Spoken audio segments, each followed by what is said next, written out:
Shalom, Koholo Yahweh, Bahashem, Yahweh Shai, Bahashem, Rakakadash. Double honors to the apostles and elders of Great Millstone. Peace and salutations to the hopeful elect scattered throughout the four corners of the globe. My name is Kanaba, coming to you from the GMS camp of Indianapolis. And to all those listening and learning, to you, I say Shalom, especially of those you so-called blacks, Hispanics, and Native Indians, the elect, which make up the 12 tribes of Israel. Just going to go through some quick points today, dealing with how or the importance of washing your heart. Okay, and how will we wash our heart? And we will wash our heart by the scriptures. So we're just going to go through those few points, and again, hopefully, this is edifying to the body. I'm going to start in the book of Ephesians, chapter 5. Verse 25 and 26, and it reads, "Husbands, love your wives, even as Hamashiach also loved the church and gave himself for it." So when you understand that the church is dealing with the body, and this is the body of believers, you so-called blacks, Hispanics, and Native Americans, the elect would be considered the church.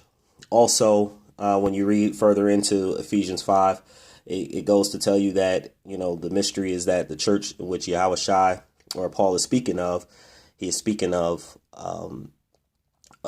Israel. Okay. But this can also play a part in individual husbands dealing with their wives as well. So then you go in verse 26, that he might sanctify, okay, so set apart and cleanse it with the washing of water by the word. So the only way that we will be able to be cleansed from our ways, and you'll find that this is mainly spiritual. It's all spiritual. Is by taking heed to the word of Yahweh B'Shem Yahweh Shai. And so when we are getting ourselves, and Yahweh Shai is using the word to get the elect men in order, we will need to take full heed to his word, which are the scriptures. So we go into the book of Psalms, chapter 119 and verse 9. It reads, "Wherewithal shall a young man cleanse his way? By taking heed thereto according to thy word." So we have to take heed unto Yahweh Shai's laws, his statutes, his commandments, pretty much the entire book. For Yahweh Shai said himself, he says, "For lo, I come in the volume of the book, it is written of me." And so we also have in Ephesians, or in Romans, where it tells us in the book of Romans, I'll just get it real quick. Romans verse 15, verse 4 says, "Whatsoever things were written aforetime were written for our learning, that we through patience and comfort of the scriptures might have hope." So this is to build and edify the body, but taking heed to the word brings us further and further to the hope, to the faith, the belief in Yahweh B'Shem Yahweh Shai, which is our hope. The GMS from our head apostles on down is that we are, by taking heed to his word and doing what he say to do, that this will hopefully lead us into those chariots, which would be salvation. Okay, let's go a little bit further into the washing of the word. Okay, so we got Isaiah, the book of Isaiah, chapter 1. Again, this is the book of Isaiah. We go chapter 1, and we're going to start at verse 16. It says, "Wash you, make you clean, put away the evil of your doings from before mine eyes, ceased to do evil." Okay, so now we understand that this isn't a physical washing. You have those of the modern day Christianity faith believing that if you just say you believe and you are then dumped or baptized in the water dumped and you come out, then you have salvation. It's very much more than that. You also have to, what we say, cleanse ourselves, by changing the old, getting ourselves away from the old man and becoming a new man. Okay. And how do we become a new man? By the scriptures. And we shed the old man, which are the old ways, usually and mostly the ways of the world. We can't bring the ways of the world into this true ministry. Okay. Because then Yahweh Shai will deal with you as such. Verse 17, he says, learn to do well. So again, there's a process. You have to learn to do well. Okay. Seek judgment, relieve the oppressed. Okay. Who are the oppressed? You so-called blacks, Hispanics, and Native Indians. All right. Judge the fatherless. Many so-called blacks, Hispanics, Native Indians have had their fathers out of the home. And it says plead for the widow. Okay. So just to let you know that he's dealing with Israel, and he's and actually, just to even bring that further to the point, when we say cleanse by the word, okay, just to show you, this is Psalms 147, verse 19. It says, he showeth his word unto Jacob, his statutes and judgments unto Israel. He have not dealt so with any nation. And as for his judgments, they have not known them. Praise ye the Lord. Okay, so the other nations don't have any right to this book. Okay, this is for the Israelites. Okay, so-called blacks, Hispanics, and Native Indians. And what's very important about that is it leads us to, when you start to follow the ways of the heathen, you are now following the ways of the world. Okay, when you're taking on their philosophies, their doctrines, and you push forth in that belief system, you are taking on the belief system of the world, which is contrary to Yahweh B'Shem Yahweh Shai. Okay, let's go to Jeremiah, and hopefully we can bring that home. But we'll jump into Jeremiah chapter 4, and we're going to read verse 14. It says, O Jerusalem, which is a people before it's a place, it says, wash thine heart from wickedness, that thou mayest be saved. Okay, so that's the whole point. We can come into this understanding, right? And you could, like it's always said, you can know the breakdowns and many of the precepts, but are we working to cleanse ourselves, repenting from the evil of our doings and not doing it anymore? Okay, it says, how long shall thy vain thoughts lodge within thee? Okay, so the Lord is saying, at some point, we have to wash ourselves, our minds. Okay, that heart is a Hebrew word, which is lob, which deals with your mind. This is how we know that it is a spiritual thing and it's not the fleshly heart that pumps blood. Okay, and so we go into the book. Let's stay in Jeremiah. Let's go to Jeremiah chapter 2 to bring this further home. Jeremiah chapter 2. Verse 21, we'll read, verse 21 and 22. It says, yet I had planted thee a noble vine. Okay, when you read in Isaiah, in the book of Isaiah chapter 5, it talks about how Israel was a plant, right? The vineyard of Yahweh B'Shem Yahweh Shai is Israel. Okay, so he says, I planted you a noble vine, holy, a right seed. How then art thou turned into a degenerate plant, okay, of a strange vine unto me? So degenerate, when you actually look from the time that we've from the time of Moses, and then the time of Solomon, the 40 years of what we would say prosperity and peace, and then to knowing who we are, the sons of the living power, to then further and further fall into a place where we don't even know who we are anymore, right? We look at how our women are out of order, our men are out of order, We're following several doctrines in many different ways outside of what Yahweh Bashim Al Shai has given us. Okay, and this is what made our Heavenly Father very angry with us, which is why we went into captivity. So when we come into this understanding, knowing that, oh, we are Israelites, it's much more than that. Now we have to start to work piece by piece, shedding off the old ways, the ways at which we know, as you start to take heed to the word of the living, of our living power, we know that these are the things that will piss him off.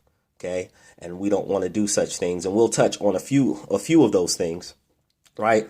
One of them is following the other nations, which is idolatry, taking on their ways and believing that their ways is going to save them. Okay. Verse 22, it says, For though thou wash thee with nitre and take thee much soap, he says, yet thine iniquity is marked before me, said Yahweh Ba'ashem Yahweh Shai. So the iniquity, so like our people, man, you consider the events that, the major events that go on. And our people can dress what they say, old school term, dress to the nine or to the T, right? Look very good. Hair, clothes, nails, jewels, jewelry, shoes, look very beautiful, right? We are a very beautiful people, collectively. However, inwardly, 2/3 of our people are inwardly wicked. Okay.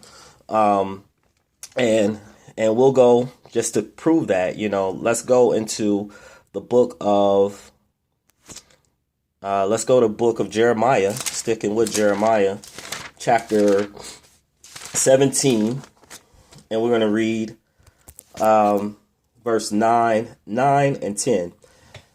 Verse 9, it says, the heart is deceitful above all things and desperately wicked. Who can know it? Okay. Yahweh Ba'ashem Yahweh Shai knows it. Okay. It says, verse 10, I, Yahweh Ba'ashem Yahweh Shai, search the heart and try the reins, even to give every man according to his ways and according to the fruit of his doings. So that right there lets you know that Yahweh Shai knows each and every spirit, especially of those, his eyes are upon, the wicked and on the righteous. So those, whether you're doing good or evil, as it pertains to Ecclesiastes, the last chapter, he says the whole duty of man is to keep the commandments. Let me just get it real quick. All right. He says, this is Ecclesiastes chapter 12, verse 13. It says, let us hear the conclusion of the whole matter. Fear Yahweh and keep his commandments, for this is the whole duty of man. For Yahweh Ba'ashem Yahweh Shai shall bring every work into judgment with every secret thing, whether it be good or whether it be evil. Now, how would one thing be secret, when you keep it in your mind? Like, I may not know how you may think about me, or you may not know how I feel about you, right? But inwardly, those things are judged also by Yahweh Ba'ashem Yahweh Shai, for he does know your thoughts. Okay, again, your heart dealing with your mind.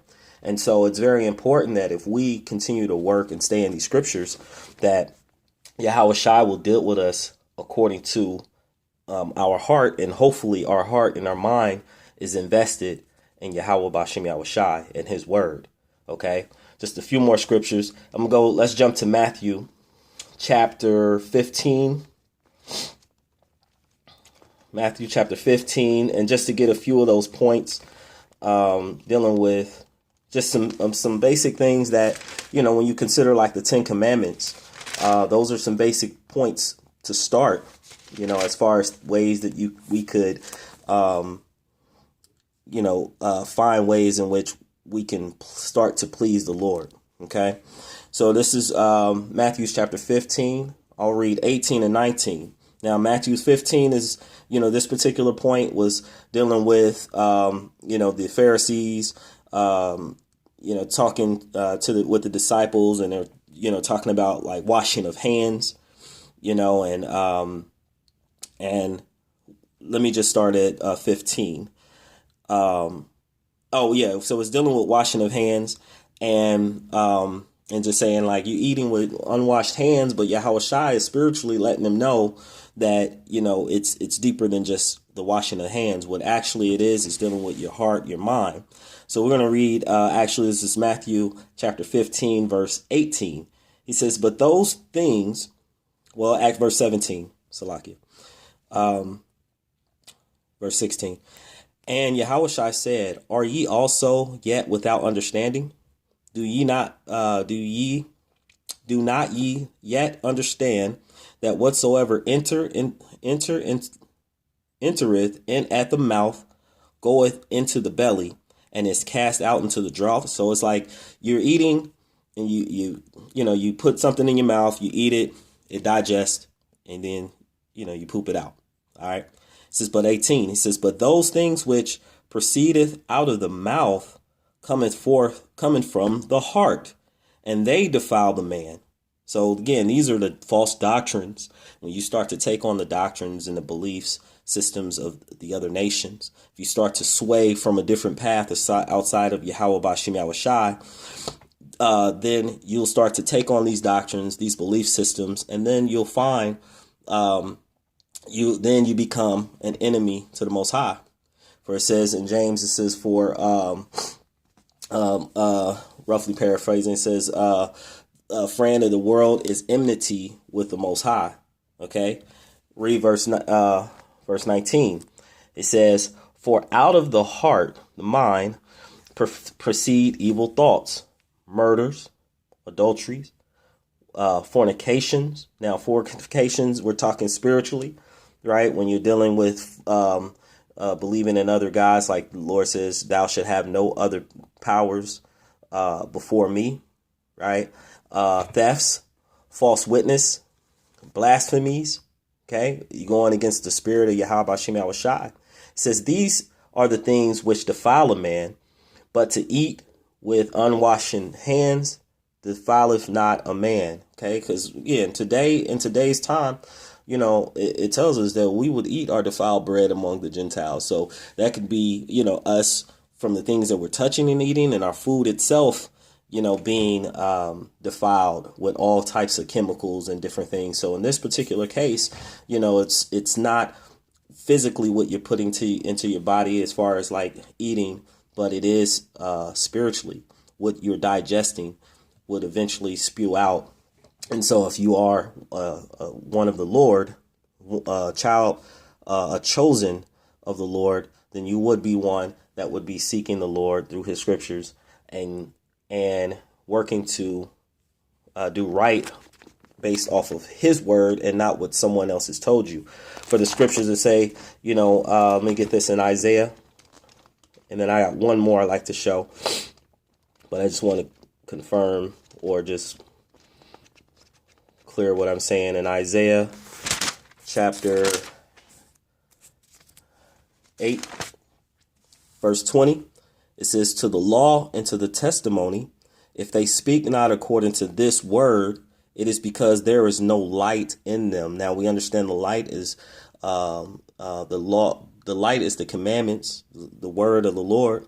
Okay, and which is again, if they're not speaking according to the oracles, to the word of the Lord, but they're trying to convince you otherwise outside of this book, there is no light in them. Okay, and they're not of the Heavenly Father. It doesn't matter if it's your wife, your husband, your children, your grandparents. If they're not coming into is speaking according to the word of the Lord, they're not of the Lord. Okay, so let's go into this is the last. We'll go to this last one. This is just dealing with the mind. Okay, this is the book of 1 Samuel, chapter 16. 1 Samuel, chapter 16. And we're going to start at verse 6.